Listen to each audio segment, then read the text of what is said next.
Punjab police ने ਜਿਹੜੇ ਵਲਟੋਹਾ ਪਿੰਡ ਦੇ ਫਾਰਮਰ ਸਰਪੰਚ ਜਰਮਾਲ ਸਿੰਘ ਦੇ ਮਰਡਰ ਨੂੰ ਸੋਲਵ ਕਰ ਲਿਆ ਹੈ ਤੇ ਇਸ ਦੇ ਵਿੱਚ 7 ਗ੍ਰਿਫਤਾਰੀਆਂ ਹੋਈਆਂ। 2 ਗ੍ਰਿਫਤਾਰੀਆਂ ਜਿਹੜੀਆਂ ਰਾਏਪੁਰ ਛੱਤੀਸਗੜ੍ਹ ਤੋਂ ਕੱਲ ਹੋਈਆਂ, 2 ਗ੍ਰਿਫਤਾਰੀਆਂ ਮੋਹਾਲੀ ਦੇ ਵਿੱਚ ਤੇ 3 ਗ੍ਰਿਫਤਾਰੀਆਂ ਤਰਨਤਾਰਨ ਤੋਂ ਅੱਜ ਸਵੇਰੇ ਹੋਈਆਂ। ਸੋ ਇਹਦੇ ਵਿੱਚ ਜਿਹੜੀ ਇਨਵੈਸਟੀਗੇਸ਼ਨ ਤੋਂ ਪਤਾ ਲੱਗਿਆ ਸੀ, ਇਸ ਨੂੰ ਕਾਫੀ ਟੈਕਨੀਕਲ ਲੀਡਸ ਇਸ ਦੀ ਫੋਲੋ ਕੀਤੀ ਗਈਆਂ। ਇਹਦੇ ਵਿੱਚ ਡਿਫਰੈਂਟ ਮੋਡਿਊਲਸ ਯੂਜ਼ ਕੀਤੇ ਗਏ ਸੀਗੇ, ਜਿਹੜੇ ਬਾਹਰ ਬੈਠੇ ਹੈਂਡਲਰਸ ਨੇ ਉਹਨਾਂ ਨੂੰ ਆਪਰੇਟ ਕੀਤਾ, ਜਿਨ੍ਹਾਂ ਨੇ ਵਾਰਦਾਤ ਨੂੰ ਅੰਜਾਮ ਦਿੱਤਾ ਉਹ ਸੈਪਰੇਟ ਮੋਡਿਊਲ ਸੀ। ਲੌਜਿਸਟਿਕਲ ਸਪੋਰਟ, ਵੈਪਨਸ, ਵਹੀਕਲ ਪ੍ਰੋਵਾਈਡ ਕਰਨ ਵਾਲਾ ਮੋਡਿਊਲ ਡਿਫਰੈਂਟ ਸੀ, ਸ਼ੈਲਟਰ ਪ੍ਰੋਵਾਈਡ ਕਰਨ ਵਾਲਾ ਮੋਡਿਊਲ ਡਿਫਰੈਂਟ ਸੀ।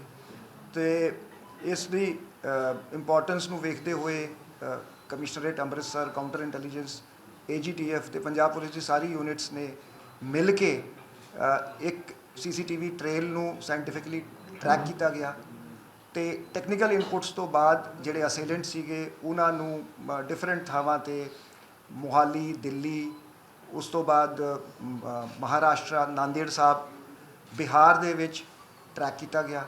ਸੋ ਅਲਟੀਮੇਟਲੀ ਉਹ ਰਾਏਪੁਰ ਦੇ ਵਿੱਚ ਜਿਹੜੇ ਹੈਗੇ ਤੇ ਇਸ ਦੇ ਵਿੱਚ ਸਾਨੂੰ ਇੱਕ ਇੰਟਰ ਸਟੇਟ ਆਪਰੇਸ਼ਨ ਸੀ ਤੇ ਸਾਨੂੰ Maharashtra police, central agencies, Chhattisgarh police ਤੇ ਕਈ ਹੋਰ ਪੁਲਿਸ ਫੋਰਸਿਸ ਦੀ ਅਸਿਸਟੈਂਸ ਮਿਲੀ। ਸੋ ਇੱਕ ਕੋਆਰਡੀਨੇਟਡ ਮੈਨਰ ਦੇ ਵਿੱਚ ਟੈਕ ਬੇਸਡ ਆਪਰੇਸ਼ਨ ਤੋਂ ਬਾਅਦ ਕੱਲ ਰਾਏਪੁਰ ਦੇ ਵਿੱਚ ਜਿਹੜੇ 2 ਅਕਿਊਜ਼ਡ ਅਰੈਸਟ ਹੋਏ ਸੀਗੇ, ਉਹਨਾਂ ਦੇ ਨਾਂ ਹੈਗੇ ਸੁਖਰਾਜ ਸਿੰਘ ਉਰਫ ਗੰਗਾ, RO ਠੱਕੜਪੁਰਾ ਪੱਟੀ ਤਰਨਤਾਰਨ, ਤੇ ਸੈਕੰਡ ਅਕਿਊਜ਼ਡ ਇਸ ਕਰਮਜੀਤ ਸਿੰਘ, RO ਵਿਲੇਜ ਪਾਸਨਵਾਲ ਗੁਰਦਾਸਪੁਰ। ਇਹ ਜਿਹੜੇ ਮੇਨ ਐਸੇਲੈਂਟ ਸੀਗੇ ਜਿਨ੍ਹਾਂ ਨੇ ਗੋਲੀ ਚਲਾਈ ਸੀ। ਸੋ ਇਹਨਾਂ ਨੂੰ ਛੱਤੀਸਗੜ੍ਹ ਪੁਲਿਸ ਦੇ ਨਾਲ, ਉਹਨਾਂ ਦੀ ਹੈਲਪ ਦੇ ਨਾਲ ਕੱਲ ਰਾਏਪੁਰ ਤੋਂ ਅਰੈਸਟ ਕਰਕੇ ਉੱਥੇ ਕੋਰਟ ਦੇ ਵਿੱਚ ਪੇਸ਼ ਕਰਕੇ 14 ਤਾਰੀਖ ਤੱਕ ਦਾ ਉਹਨਾਂ ਨੂੰ ਟ੍ਰਾਂਜ਼ਿਟ ਰਿਮਾਂਡ ਉਹਨਾਂ ਦਾ ਲਿਆ ਗਿਆ ਤੇ ਬਾਈ ਏਅਰ ਉਹਨਾਂ ਨੂੰ ਹੁਣ ਅੰਮ੍ਰਿਤਸਰ ਲਿਆ ਕੇ ਇਨਵੈਸਟੀਗੇਸ਼ਨ ਨੂੰ ਫਰਦਰ ਅੱਗੇ ਲੈ ਕੇ ਜਾਇਆ ਜਾਊਗਾ। ਸੋ ਜਿਹੜਾ ਇਹਨਾਂ ਦਾ ਸਪੋਰਟ ਮੋਡਿਊਲ ਸੀਗਾ, ਜਿਨ੍ਹਾਂ ਨੇ ਲੌਜਿਸਟਿਕਸ, ਵੈਪਨਸ ਤੇ ਮੋਟਰਸਾਈਕਲ ਪ੍ਰੋਵਾਈਡ ਕੀਤੀ ਸੀਗੀ, ਇਹ ਦੋਵੇਂ ਅਕਿਊਜ਼ਡ, ਇਹਨਾਂ ਦੇ ਨਾਂ ਜੋਬਨਜੀਤ ਹੈਗੇ। ਜੋਬਨਜੀਤ RO ਵਿਲੇਜ ਭਾਈ ਲਾਡੂ, PS ਸਦਰ ਪੱਟੀ, ਤੇ ਦੂਜਾ ਜਿਹੜਾ ਜੋਬਨਜੀਤ ਹੈਗਾ ਇਹ ਕਲਸੀਆਂ ਕਲਾ ਪਿੰਡ ਦਾ ਹੈਗਾ, PS ਭਿੱਖੀਵਿੰਡ ਤਰਨਤਾਰਨ। ਸੋ ਇਹਨਾਂ ਨੂੰ, ਇਹ ਦੋਵਾਂ ਨੂੰ ਕੱਲ SSOC ਤੇ ਕਾਊਂਟਰ ਇੰਟੈਲੀਜੈਂਸ ਦੀ ਟੀਮਾਂ ਨੇ ਕੱਲ ਅਰੈਸਟ ਕੀਤਾ ਸੀਗਾ ਤੇ ਫਰਦਰ ਜਿਹੜੀ ਕੱਲ ਇਨਵੈਸਟੀਗੇਸ਼ਨ ਤੋਂ ਲੀਡਸ ਮਿਲੀਆਂ ਉਹਨਾਂ ਨੂੰ ਡਿਵੈਲਪ ਕਰਦੇ ਹੋਏ ਸੋ ਅੱਜ ਤਰਨਤਾਰਨ ਪੁਲਿਸ ਨੇ ਜਿਹੜੇ 3 ਅਕਿਊਜ਼, ਜਿਨ੍ਹਾਂ ਨੇ ਜਿਹੜੇ CCTV ਟ੍ਰੇਲ ਦੇ ਵਿੱਚ ਜਿੱਥੇ ਜਦੋਂ ਫਾਰਵਰਡ ਤੇ ਬੈਕਵਰਡ ਲਿੰਕੇਜ ਦੇ ਵਿੱਚ ਇਹਨਾਂ ਨੂੰ ਟਰੈਕ ਕੀਤਾ ਗਿਆ, ਤਕਰੀਬਨ 110 ਕਿਲੋਮੀਟਰ ਦਾ CCTV ਫੁਟੇਜ ਜਿਹੜਾ ਉਹ ਫੋਲੋ ਕੀਤਾ ਗਿਆ ਤੇ ਉਸ ਦੇ ਵਿੱਚ ਕੁਲਵਿੰਦਰ ਸਿੰਘ ਉਰਫ ਕਿੰਦਾ, ਅਰਮਾਨਦੀਪ ਸਿੰਘ ਤੇ ਹਰਪ੍ਰੀਤ ਸਿੰਘ, ਸੋ ਇਹਨਾਂ ਨੇ ਲੌਜਿਸਟਿਕਲ ਸਪੋਰਟ ਤੇ ਸ਼ੈਲਟਰ ਪ੍ਰੋਵਾਈਡ ਕੀਤਾ ਸੀਗਾ। ਸੋ ਇਹਨਾਂ ਨੂੰ ਗ੍ਰਿਫਤਾਰ ਕੀਤਾ ਗਿਆ ਹੈਗਾ ਅੱਜ ਤਰਨਤਾਰਨ ਦੇ ਵਿੱਚ। सो पंजाब पुलिस ने पीछे जो वल्टोहा सरपंच, वल्टोहा विलेज के एक्स सरपंच जरमल सिंह के मर्डर को सॉल्व कर लिया है और इसमें 7 गिरफ्तारियां करी हैं। जो मेन अक्यूज़ थे, जो असेलेंट्स थे, उनको छत्तीसगढ़ पुलिस के साथ, सेंट्रल एजेंसीज़ के साथ जॉइंट ऑपरेशन में उन्हें रायपुर छत्तीसगढ़ से अरेस्ट किया गया। उसके साथ सपोर्ट और लॉजिस्टिकल मॉड्यूल में जोबनजीत सिंह, 2 शख्स थे जिनके दोनों के नाम जोबनजीत सिंह से, उन्हें SSOC मोहाली की टीम ने, काउंटर इंटेलिजेंस की टीम ने उन्हें अरेस्ट किया और इन्वेस्टिगेशन की लीड्स को आगे बढ़ाते हुए आज सुबह तरनतारन ने पुलिस ने कुलविंदर सिंह उर्फ किंदा, ये RO विलेज कलसिया कला, अरमानदीप सिंह और हरप्रीत सिंह, ये 3 लोग जो CCTV ट्रेल के फॉलोअप में फिगर हुए थे, जिन्होंने शेल्टर प्रोवाइड किया था, इन्हें अरेस्ट किया गया है। तो इस इन्वेस्टिगेशन में साइंटिफिक तरीके से टेक्निकल एविडेंस को फॉलो करते हुए तो जो असेलेंट्स की जो ट्रेल थी वो डिफरेंट स्टेट्स के थ्रू पास हुई और इसमें पुलिस पार्टियां, पंजाब की पुलिस पार्टियां बिहार में, पटना में गईं, नांदेड़ में गईं।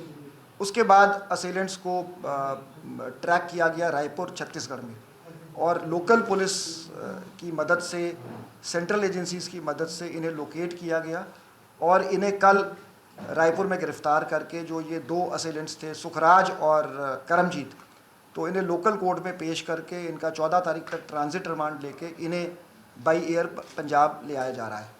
और 2 सपोर्ट मॉड्यूल के जो 2 जोबनजीत थे, इन्हें मोहाली SSOC ने गिरफ़्तार किया है और आज सुबह जैसा कि मैंने बताया कि 3 अक्यूज़ड ये तरन तारन डिस्ट्रिक्ट में ये गिरफ्तार हुए हैं जिन्होंने शेल्टर प्रोवाइड किया था। तो ये सारा जो मर्डर था इसको बाहर बैठे हुए ऑपरेटिव्स ने अंजाम दिया। डिफरेंट मॉड्यूल्स थे, असेलेंट मॉड्यूल अलग था, सपोर्ट मॉड्यूल अलग था, लॉजिस्टिकल मॉड्यूल अलग था और इसको डिफरेंट लोग अंजाम देते थे। फंडिंग भी इनकी while they were on the run उस वक्त भी फंडिंग करी गई, वेपन्स प्रोवाइड किए गए, व्हीकल्स प्रोवाइड किए गए। तो एक बड़ा सोफिस्टिकेटेड क्रिमिनल ऑपरेशन था जो पंजाब पुलिस ने जो अनरेवल किया और इस केस को सक्सेसफुली इस केस को वर्कआउट किया। तो मैं साथ में ये भी बताना चाहूँगा कि हमारे मुख्यमंत्री जी की ज़ीरो टॉलरेंस पॉलिसी सरदार भगवंत मान की टुवर्ड्स ऑर्गेनाइज्ड क्राइम है। तो जिस तरह से युद्ध नशे विरुद्ध पे कैंपेन लॉन्च हुआ है तो पंजाब सरकार ने बहुत जल्द अब ऑर्गेनाइज्ड क्राइम के खिलाफ कैंपेन लॉन्च होगा जिसमें फोकस ये होगा कि जो ये लोग बाहर बैठे हैं उन्हें बाहर से लीगल मेथड से उनको लेके आया जाएगा, एक्स्ट्राडिशन या उनकी डिपोर्टेशन कराई जाएगी। जो लोग यहाँ पे बैठे हैं इस क्राइम को हम एक एंड टू एंड मैनर में जो पूरा इकोसिस्टम है क्राइम का उसे आइडेंटिफाई करके उसे बस्ट किया जाएगा। कोई भी इस क्रिमिनल एंटरप्राइज में जो इन्वॉल्व है उसे बख्शा नहीं जाएगा ज़ीरो टॉलरेंस पॉलिसी के अंतर्गत। और साथ ही साथ में मैं ये मैसेज देना चाहता हूँ कि अगर पंजाब में कोई क्राइम करेगा, गोली चलाएगा तो पंजाब पुलिस उसका पीछा देश के कोने कोने में जो लोग भारत से बाहर भी बैठे हैं उन्हें भी जो they will have to account for their crimes and the legal law will catch up with them. So Punjab police is fully determined to wipe this menace of Punjab. Sir हत्या का मोटिव क्या था सर? क्यों कतल है? एक हाले इन्वेस्टिगेशन चल रही है पर जिवें ਜਿਹੜਾ ਇੱਕ ਜਿਹੜਾ ਇਹਨਾਂ ਦਾ ਪ੍ਰਭ ਦਾਸੂਵਾਲ ਜਿਹੜਾ ਮੇਨ ਬੰਦਾ ਹੈ ਉਸ ਦੀ ਇਹਨਾਂ ਦੇ ਨਾਲ ਰੰਜਿਸ਼ ਸੀਗੀ। ਸੋ ਜਿਹੜੀ ਗੱਲ ਸਾਹਮਣੇ लेकिन गौरव सर सवाल ये उठता है कि अमृतसर से रायपुर तक चले गए तो कोई ना कोई स्केप रूट रहा होगा क्योंकि इससे पहले भी कई सारे ऐसे क्राइम हुए हैं जो अभी तक सॉल्व नहीं हुए, चाहे आप मोहाली मर्डर केस को भी उसमें भी शूटर अभी तक पकड़े नहीं गए। तो कोई ऐसे स्पेसिफिक स्केप रूट है जो पंजाब से आसानी से मर्डर करने के बाद अभी दूसरे स्टेट में चले जा रहे हैं, वहाँ शेल्टर ले रहे हैं ये अपराधी? हाँ, ये ट्रेंड हमने देखा है। ये आपकी बात सही है कि जो इंटर स्टेट जो क्रिमिनल नेटवर्क्स हैं उसकी वजह से दूसरे स्टेट्स में इन्हें शेल्टर मिल जाता है और ये मतलब ये कह लें ये इस चीज़ का फ़ायदा उठाते हैं। पर इसको काउंटर करने के लिए हमने बड़े इफ़ेक्टिव तरीके से दूसरी स्टेट्स के साथ कोऑर्डिनेशन किया है।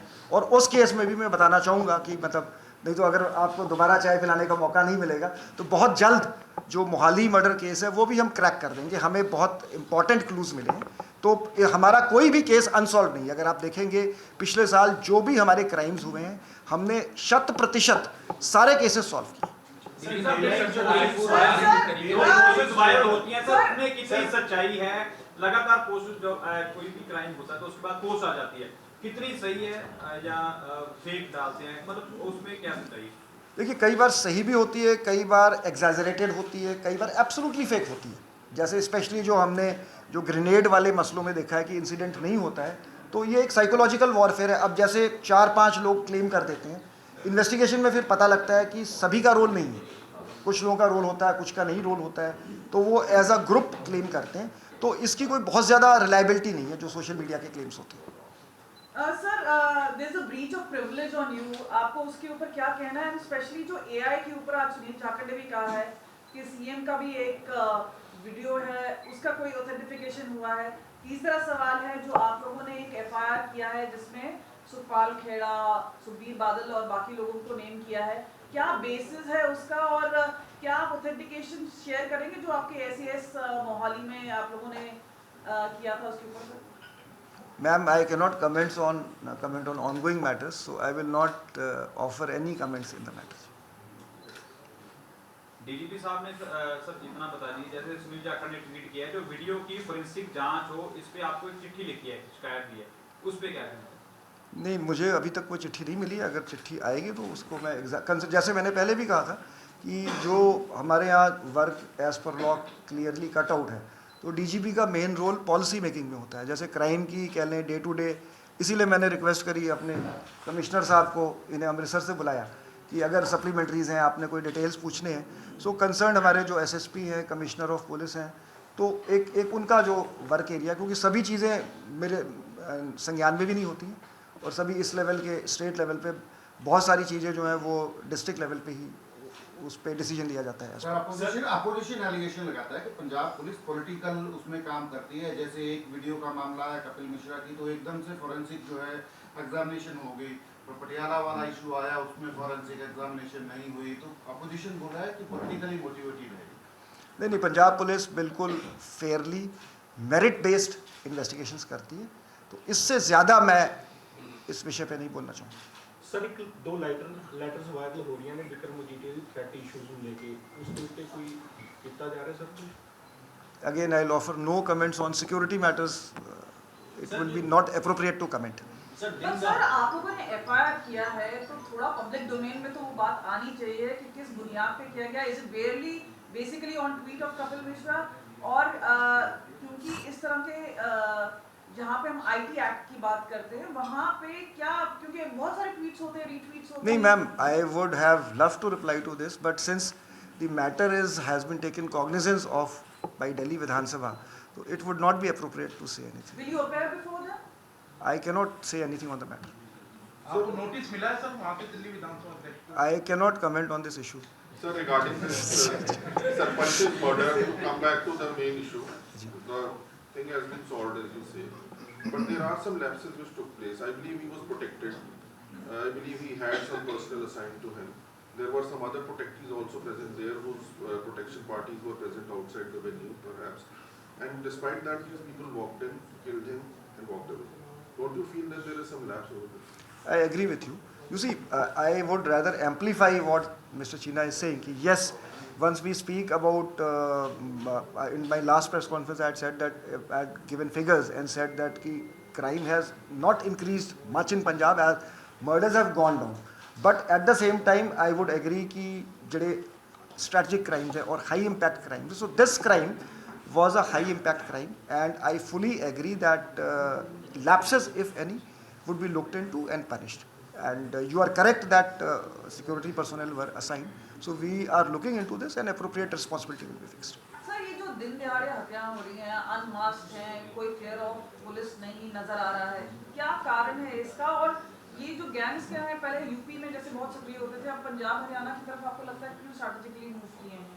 देखिए, मैं समझता हूँ जैसे मैंने पहले कहा था कि मे बी हम जागरूक हैं, हमारी मीडिया एक्टिव है, तत्पर है, अदरवाइज़ हमारे जो मर्डर्स हैं वो 745 से कम होके 680 हुए हैं इस साल। और मर्डर्स हैं वो ना छुपाए जाते हैं ना वो वर्क किए जाते हैं। हमने सभी मर्डर्स वर्कआउट किए हैं, हाई प्रोफाइल मर्डर्स वर्कआउट किए हैं। जो हमारी क्राइम रेट है वो 227 पर लाख ऑफ पॉपुलेशन है, जो ऑल इंडिया 450 है। तो हमारी क्राइम रेट भी कम है। हमने केसेस सारे वर्कआउट किए हैं। केसेस हम हाई प्रोफाइल मर्डर की हम इम्पोर्टेंस समझते हैं, इसीलिए हम सभी आपके सामने बैठे हैं कि ये समझा गया कि ये मर्डर सॉल्व किया गया है, तो इसके बारे में शेयर किया जाए मीडिया के साथ कि इसको कैसे प्रोफेशनली अच्छी तरीके से इन्वेस्टिगेशन करके ये केस सॉल्व किया गया। ਇਸ ਦੇ ਵਿੱਚ ਇਹ ਨਹੀਂ ਦੇਖਦੇ ਜੀ ਪੁਲਿਸ ਫੋਰਸ ਜਿਹੜੀ ਹੈਗੇ ਕੰਮ ਨੇ ਬਹੁਤ ਸਾਰੇ ਜਿਹੜੇ ਹੈਗੇ ਆ ਲੋਕਾਂ ਨੂੰ ਜਿਹੜੀ ਸਿਕਿਉਰਿਟੀ ਦਿੱਤੀ ਹੋਈ ਆ ਭਾਵੇਂ ਕਿ ਹਾਈ ਕੋਰਟ ਦਾ ਸਹਾਰਾ ਲੈ ਲੈਂਦੇ ਉਹਨੂੰ ਕਿਵੇਂ ਦੇਖਦੇ ਹੋ?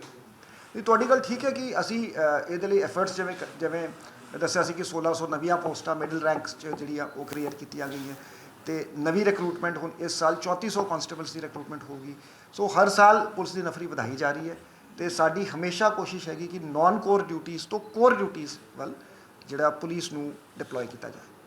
ਸਰ ਜਿਹੜੀ ਈਮੇਲਸ ਆਈਆਂ ਨੇਗੀਆਂ ਕਈ ਜਗ੍ਹਾ ਤੇ ਬਾਉਂਸ ਹੈਡ ਦੀਆਂ, ਉਹਦੇ 'ਚ ਕੋਈ ਅਪਡੇਟ ਹੈ?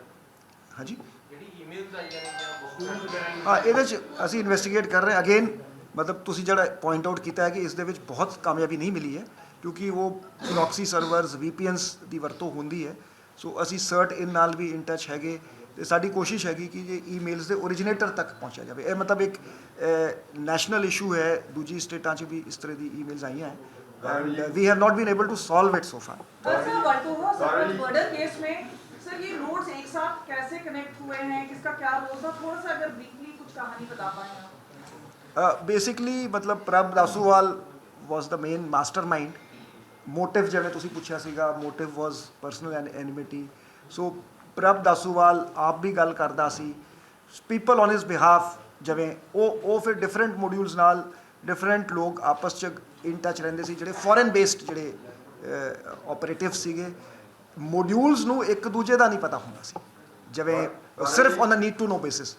ਜੀ Bali Sahib. General question Sir, can you please complete that? एक second, please. इतना उनको कंप्लीट करने दीजिए ना। नहीं मैम ऑलमोस्ट हो नहीं, गया। नहीं, तो मॉड्यूल्स एक दूसरे से कौन शूटर था, कैसे एक दूसरे का था, जैसे अब So I think CP Amritsar will have a tough time facing the Amritsar press. So they are saying that Chandigarh is privileged. ਤੇ ਮੈਨੂੰ ਕਈ ਫੋਨ ਆ ਰਹੇ ਸੀ ਕਿ ਵੀ ਪੀਸੀ ਇੱਥੇ ਕਿਉਂ ਹੋਈ ਹੈ। So I think he will go and share some more details, ma'am. Yes. ਇਹ ਸਵਾਲ ਹੈ ਕਿ ਤੁਸੀਂ ਇੰਨੇ ਵੈਪਨਸ ਰੋਜ਼ ਫੜਦੇ ਹੋ, ਇੰਨੇ ਜਿਹੜੇ ਗੈਂਗਸਟਰ ਦੇ ਉਹ ਸਪੋਰਟਰ ਫੜਦੇ ਹੋ, ਇੰਨਾ ਹਥਿਆਰ ਤੇ ਡਰੱਗ ਵੀ ਫੜਦੇ ਹੋ, ਤੇ ਕੰਟੀਨਿਊਸਲੀ ਉਹਦਾ ਕੋਈ ਲੜੀ ਖਤਮ ਨਹੀਂ ਹੋ ਰਹੀ। नहीं मैं बड़ा बड़ा नहीं वली साहब मैं सहमत हाँ। देखो जिवें मैं पहले भी ਕਿਹਾ ਸੀਗਾ ਕਿ ਇਹ ਇੱਕ ਤਰੀਕੇ ਦੀ ਪ੍ਰੋਕਸੀ ਵਾਰ ਹੈ। ਜਿਵੇਂ ਹੁਣ ਇਸ ਸਾਲ ਆਪ ਸਿੰਦੂਰ ਤੋਂ ਬਾਅਦ ਹੁਣ ਸਾਡੇ ਜਿਹੜੀ seizure of small arms has gone up 5 times. So that is the challenge we are up against and we are and with the support of central agency ਸਾਨੂੰ ਲੋਕਾਂ ਦੀ ਬਹੁਤ ਸਪੋਰਟ ਮਿਲ ਰਹੀ ਹੈ। ਇਨਫੋਰਮੇਸ਼ਨ ਇਸ ਕੇਸ ਨੂੰ ਕਰੈਕ ਕਰਨ ਦੇ ਵਿੱਚ ਵੀ got lot of information from ਦੀ ਪਬਲਿਕ ਆਲਸੋ। ਜੋ ਦੂਸਰਾ ਮੇਰਾ ਸਵਾਲ ਦੂਸਰਾ ਸਵਾਲ ਕਿ ਜਿਹੜੀ ਇਹਨਾਂ ਨੇ ਗੱਲ ਕੀਤੀ ਕਿ ਜਦੋਂ ਜ਼ਿੰਮੇਵਾਰੀ ਆ ਜਾਂਦੀ ਹੈ ਉਹ ਕਿ ਜੇ ਅਸੀਂ ਮਾਰਿਆ ਉਹ ਅਸੀਂ ਸਾਰੇ ਜਿਹੜਾ ਮੀਡੀਆ ਅਸੀਂ ਉਹਨੂੰ ਉਹ ਕਰਦੇ ਨੇ ਆਇਡੈਂਟੀਜ਼ ਦੀ ਤੇ ਉਹਨਾਂ ਨੂੰ ਲੈਜੀਟੀਮੇਸੀ ਮਿਲ ਜਾਂਦੀ ਇੱਕ ਤਰ੍ਹਾਂ ਦੀ। ਜਿਹੜਾ ਉਹਨਾਂ ਦਾ ਟੈਰਰ ਹੈ ਕਿ ਹਾਂ ਅਸੀਂ ਮਾਰਿਆ, ਅਸੀਂ ਮਾਰਾਂਗੇ, ਅਸੀਂ ਕਰਾਂਗੇ। ਟੈਰਰਿਜ਼ਮ ਵੇਲੇ ਸੇਮ ਸਿਚੁਏਸ਼ਨ ਅਸੀਂ ਫੇਸ ਕੀਤੀ ਸੀ, ਤੁਹਾਨੂੰ ਵੀ ਯਾਦ ਹੋਣਾ ਕਿ ਅਸੀਂ ਪਹਿਲਾਂ ਸ਼ੁਰੂ 'ਚ ਉਹਨਾਂ ਦੀ ਜ਼ਿੰਮੇਵਾਰੀਆਂ ਛਾਪਣ ਲੱਗ ਗਏ। ਮੈਂ ਉਦੋਂ ਅਜੀਤ ਸੀਗਾ। ਬਾਅਦ 'ਚ ਅਸੀਂ ਇਹੋ ਜਿਹੇ ਵਿਸ਼ੇ ਸਰਕਲ 'ਚ ਫਸ ਗਏ ਕਿ ਉਹਨਾਂ ਨੂੰ ਜਦੋਂ ਉਹ ਛਪਦੇ ਲੈਜੀਟੀਮੇਸੀ ਮਿਲ ਜਾਂਦੀ ਹੈ। ਹੁਣ ਜਿਵੇਂ ਚੈਨਲ 'ਤੇ ਉਹਨਾਂ ਦੀ ਵੀਡੀਓ ਚੱਲ ਗਈ, ਸਭ ਕੁਝ ਚੱਲ ਗਿਆ ਤੇ ਉਹ ਲੋਕਾਂ ਦੇ ਦਹਿਸ਼ਤ ਪਏਗੀ ਵੀ ਹਾਂ ਇਹ ਤਾਂ ਅੱਗੇ ਨੂੰ ਮਾਰਨਗੇ। ਜਿਵੇਂ ਉਹ ਆਪਣੇ ਪਿੱਛੇ ਜਿਹਾ ਸੀ ਕਿ ਅਸੀਂ ਫਲਾਣੇ ਨੂੰ ਮਾਰਾਂਗੇ, ਧਮਕੀਆਂ ਜਿਵੇਂ ਚੰਡੀਗੜ੍ਹ ਵਾਲਾ ਮੈਟਰ ਹੋਇਆ ਸੀ ਉਹ 'ਚ ਉਹਨੇ ਕਿਹਾ ਫਲਾਣੇ ਹੀ ਮਾਰਨੇ ਤੇ ਉਹਨਾਂ ਦਾ ਟੈਰਰ ਜਿਹੜਾ ਡੈਥ ਤੇ ਇਹਦਾ ਕੋਈ ਤੁਹਾਡੇ ਹੈ ਕੋਈ ਸਕੀਮ ਇਸ ਨੂੰ ਚੈੱਕ ਕਰਨ ਦੇਖੋ ਜੀ ਇੱਕ ਓਵਰਆਲ ਮੈਂ ਸਮਝਦਾ ਕਿ ਬਿਲਕੁਲ ਸਹੀ ਗੱਲ ਤੁਸੀਂ ਕਹੀ ਹੈ ਕਿ ਉਹ ਚਾਹੁੰਦੇ ਆਹੀ ਹੈ। ਇੱਕ ਵਾਰੀ ਮੈਨੂੰ ਯਾਦ ਹੈ ਅਸੀਂ ਐਕਸਪੈਰੀਮੈਂਟ ਕੀਤਾ ਸੀ ਪ੍ਰੈਸ ਕਾਨਫਰੰਸ 'ਚ ਅਸੀਂ ਨਾਂ ਹੀ ਨਹੀਂ ਲਏ। ਇਨਫੈਕਟ ਮੇਰੀ ਕੋਸ਼ਿਸ਼ ਹੁੰਦੀ ਮੈਂ ਨਾਂ ਨਹੀਂ ਲੈਂਦਾ, ਮੈਂ ਗੈਂਗਸਟਰ ਵਰਡ ਨਹੀਂ ਯੂਜ਼ ਕਰਦਾ, ਮੈਂ ਆਰਗੇਨਾਈਜ਼ਡ ਕ੍ਰਾਈਮ ਵਰਡ ਯੂਜ਼ ਕਰਦਾ, ਮੈਂ ਸ਼ੂਟਰ ਵਰਡ ਨਹੀਂ ਯੂਜ਼ ਕਰਦਾ, ਅਸੇਲੈਂਟ ਕਹਿੰਦਾ। ਸੋ ਆਈਡੀਆ ਹੈ ਕਿ ਅਸੀਂ ਵੀ ਸ਼ੁੱਡ ਨਾਟ ਗਲੋਰੀ। ਬਾਕੀ media is an absolutely independent, but ਜੇ ਮੈਂ ਸਮਝਦਾ ਇਸ ਤਰ੍ਹਾਂ ਦੀ ਚੀਜ਼ਾਂ ਨੂੰ ਇਨਕਰੇਜ ਨਾ ਕੀਤਾ ਜਾਵੇ ਤਾਂ ਉਹ ਬੈਟਰ ਹੈ ਜੀ। ਉਹ ਇੱਕ ਅੱਛਾ ਦੂਜੀ it is not just media, even social media 'ਤੇ ਬਹੁਤ ਜ਼ਿਆਦਾ ਹੁੰਦਾ ਹੈ। ਸੋਸ਼ਲ ਮੀਡੀਆ 'ਤੇ ਇਹਨਾਂ ਦੀ ਰਿਕਰੂਟਮੈਂਟ ਵੀ ਹੋ ਜਾਂਦੀ ਹੈ। ਸੋ ਉਸ 'ਤੇ ਵੀ ਅਸੀਂ ਕਾਫੀ ਸਟਰੋਂਗ ਕਰੈਕਡਾਊਨ ਕੀਤਾ ਹੈਗਾ। ਮਤਲਬ ਜਿਹੜੀ ਜਿਵੇਂ ਮੈਂ ਜ਼ੀਰੋ ਟੋਲਰੈਂਸ ਜਿਵੇਂ CM ਸਾਹਿਬ ਦੀ ਜ਼ੀਰੋ ਟੋਲਰੈਂਸ ਪਾਲਿਸੀ ਦਾ ਜ਼ਿਕਰ ਕੀਤਾ ਹੈ, so that extends to social media. Social media 'ਤੇ ਕੋਈ ਪੋਸਟ ਪਾਊਗਾ, ਕੋਈ ਗਲੋਰੀਫਿਕੇਸ਼ਨ, ਕੋਈ ਸੌਂਗ ਹੈ ਇਸ ਤਰ੍ਹਾਂ ਦਾ, ਕਿਉਂਕਿ ਕਈ ਇੰਡਸਟਰੀਜ਼ ਜਿਹੜੀਆਂ ਇਸ ਤੋਂ ਜ਼ਿਆਦਾ ਇਫੈਕਟਡ ਹੈ ਕ੍ਰਾਈਮ ਤੋਂ, ਤੇ ਅਸੀਂ ਉਹਨਾਂ ਨੂੰ ਮਹਿਫੂਜ਼ ਕਰਨ ਦੇ ਉਪਰਾਲੇ ਕਰ ਰਹੇ ਹੈਗੇ। ਸੋ ਆਈਡੀਆ ਇਜ਼ ਅਸੀਂ ਦੇਖਿਆ 80% ਜਿਹੜੀ ਕਾਲਾਂ ਹੁੰਦੀਆਂ ਹੈ ਉਹ ਫੇਕ ਲੋਕਲ ਕ੍ਰਿਮੀਨਲ ਕਰਦੇ। ਸੋ ਮੈਂ ਲੋਕਾਂ ਨੂੰ ਦੁਬਾਰਾ ਅਪੀਲ ਕਰਾਂਗਾ ਕਿ ਤੁਸੀਂ ਖੁੱਲ੍ਹ ਕੇ ਦੱਸੋ, ਪੁਲਿਸ ਕੋਲ ਆਓ। So the only way is to take this head on to bust them, ਕਿ ਜਿਹੜਾ ਬੰਦਾ ਇਸ ਤਰ੍ਹਾਂ ਦਾ ਕ੍ਰਾਈਮ ਕਰਦਾ ਹੈ ਉਸ ਨੂੰ ਪਤਾ ਹੋਵੇ ਕਿ ਮੈਂ ਬਚ ਨਹੀਂ ਸਕਦਾ, ਮੈਂ ਕਿਤੇ ਵੀ ਭੱਜ ਕੇ ਜਾਵਾਂਗਾ, ਪੰਜਾਬ ਪੁਲਿਸ ਸਾਡੇ ਮਗਰ ਜਾਊਗੀ, ਸਾਨੂੰ ਫੜ ਕੇ ਲਾਊਗੀ। This is the message we want to give. Last press conference में भी शायद ये सवाल आया था कि जिस तरीके से कबड्डी प्लेयर्स की हत्या की गई, 2 कबड्डी प्लेयर्स हो चुके हैं, तो क्या कबड्डी प्लेयर्स का भी कोई जो ऑर्गेनाइज क्राइम के साथ कोई रिलेशन होता है? क्योंकि जिस तरीके से उनको टारगेट किया गया, टारगेट किलिंग की गई, तो उनका कोई आपस में कनेक्शन है? नहीं, जैसे मैंने कहा म्यूज़िक इंडस्ट्री है, कबड्डी में क्योंकि काफ़ी इसमें क्राइम की पेनिट्रेशन है, अनऑर्गेनाइज्ड सेक्टर्स हैं, तो इस वजह से वल्नरेबिलिटी ज़्यादा है। तो मैं तो ये कहूँगा हम विशेष ध्यान दे के हम कबड्डी को हम प्रोटेक्शन देंगे, ताकि लोग जो ये पंजाब का ट्रेडिशनल स्पोर्ट्स है तो ये अपनी ग्लोरी जो है, इसकी जो प्रिस्टाइन ग्लोरी है वो रेस्टोर हो सके।